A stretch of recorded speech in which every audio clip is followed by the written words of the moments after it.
दिल्ली के मुख्यमंत्री अरविंद केजरीवाल जमानत पर जब से जेल से छूटकर आए हैं, लगातार सुर्खियों में बने हुए हैं। रविवार को तो उन्होंने बड़ा धमाका कर दिया। उन्होंने सियासत में लबली मचा दी, यह अनाउंस करके, यह ऐलान करके कि वो मुख्यमंत्री के पद से इस्तीफा देने जा रहे हैं। उन्होंने कार्यकर्ताओं को संबोधित करते हुए कहा कि जब तक जनता की अदालत से वह बरी नहीं हो जाते, तब तक मुख्यमंत्री के पद पर नहीं बैठेंगे। लेकिन उन्होंने यह कह के भी सबको हैरान कर दिया कि वह अभी नहीं 2 दिन बाद इस्तीफा देंगे। 24 घंटे का वक्त उन्होंने मांगा। उन्होंने कहा कि आम आदमी पार्टी से ही कोई नया उम्मीदवार होगा, जिसे मुख्यमंत्री बनाया जाएगा। विधायक दल की बैठक में उसका चुनाव होगा। अब यह कयासबाजी तेज हो गई है कि आखिर कौन होगा। वह चेहरा केजरीवाल और सिसोदिया इस रेस से बाहर हैं, तो फिर कौन होगा? इसको लेके लगातार कयासबाजियां चल रही हैं, अलग अलग नाम लिए जा रहे हैं, अलग अलग समीकरण उनके बताए जा रहे हैं।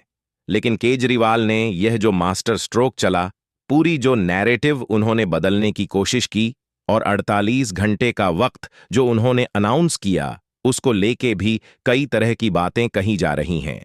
जो राजनीतिक पंडित हैं, वह समझने की कोशिश कर रहे हैं कि तुरंत उन्होंने इस्तीफा क्यों नहीं दे दिया, तुरंत कोई नाम उन्होंने घोषित क्यों नहीं किया। इसके पीछे जो वजह बताई जा रही है, दरअसल वह यह है कि 48 घंटे तक, अब लगातार पिछले 24 घंटे से तो हम देख ही रहे हैं, 48 घंटे लगातार मीडिया में सुर्खियों में केजरीवाल सिर्फ और सिर्फ खुद को और आम आदमी पार्टी को बनाए रखना चाहते हैं। 17 सितंबर यानी कि मंगलवार को प्रधानमंत्री नरेंद्र मोदी का जन्मदिन है और उसी दिन आम आदमी पार्टी मुख्यमंत्री पद का अपना नया जो चेहरा होगा, उसका अनाउंसमेंट करेगी। तो अब आप समझ सकते हैं कि सुर्खियां लूटने के लिए, सुर्खियों में बने रहने के लिए, और साथ ही जो एक बीजेपी जो पूरी एक बड़ी तैयारी कर रही थी प्रधानमंत्री नरेंद्र मोदी के जन्मदिन के लिए, गुजरात में जो बड़े पैमाने पर तैयारियां चल रही हैं, प्रधानमंत्री गुजरात पहुंचे हैं, तो उस नैरेटिव को या उसको थोड़ा मीडिया अटेंशन से दूर करने के लिए केजरीवाल ने संभवतः 48 घंटे का वक्त लिया और साथ ही साथ 17 सितंबर का ही दिन चुना वो अनाउंसमेंट करने के लिए।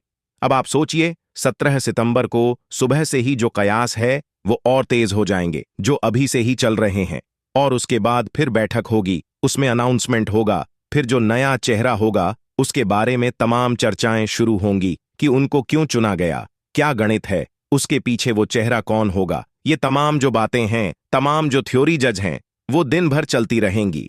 और इस तरह जो एक केजरीवाल की जो कोशिश है कि आम आदमी पार्टी को और उनको चर्चा में लगातार बनाए रखा जाए, ये गेम खेलने की कोशिश केजरीवाल ने इसके जरिए की है।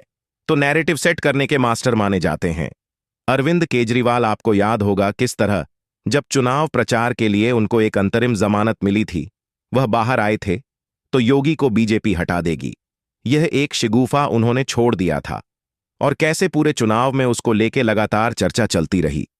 तो कुछ इसी अंदाज के लिए जाने जाते हैं केजरीवाल। और अब उन्होंने 48 घंटे का वक्त लेके और 17 सितंबर का दिन चुनकर एक तरह से फिर से वही दांव खिलने की कोशिश की है। तो देखना होगा कौन सा होता है वह चेहरा। इससे जुड़ी तमाम खबरें लाइव हिंदुस्तान पर आपको दिखाते रहेंगे। 2 दिन के बाद, आज से 2 दिन के बाद मैं सीएम की कुर्सी से इस्तीफा देने जा रहा हूं। जब 14 साल के बाद भगवान राम वनवास से लौटे, सीता मैया को अग्नि परीक्षा देनी पड़ी थी। आज मैं जेल से आया हूं, मैं अपनी अग्नि परीक्षा देने के लिए तैयार